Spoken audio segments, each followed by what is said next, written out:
উনি আবার কি হয় পিছনে পেন্ট লম্বা উনি আবার কি হয় এটা কোনো দরকার নেই। উনিও তো কারো মা তাই না, কারো বোন। আপনার তো ঘরে মা বোন আছে নাকি? যদি আপনার আপন মানুষ হতো আপনি কি পারতেন ওনাকে এভাবে মারতে? পারতেন। আর আমি মানুষটা ছোট হলে কি হবে? আপনাদের থেকে হাজার গুণে আমার বুদ্ধি বেশি, জ্ঞান বেশি। আপনাদের মধ্যে যদি কোনো জ্ঞান বুদ্ধি থাকতো না, আপনারা এই কাজটা কখনো করতে পারতেন না। তুমি চোরের পক্ষ নিবা না। ও চুরি করছে দেখে আমরা মারছি। কেন ও কাম করে খাইতে পারে না?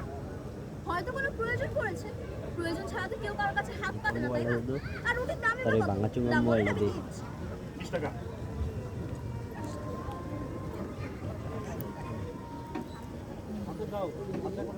আচ্ছা, দিয়ে দিচ্ছি। দামই বা কত? দাম বলেন আমি দিয়ে দিচ্ছি। আর রুটির দামই বা কত? দাম বলেন আমি দিয়ে দিচ্ছি। 20 টাকা। 20 টাকা। 20 টাকা। এই ধরেন আপনার। এবার যান এখান থেকে যান। পাগলের প্রতি দরদ একদম উতলায় পড়ছে।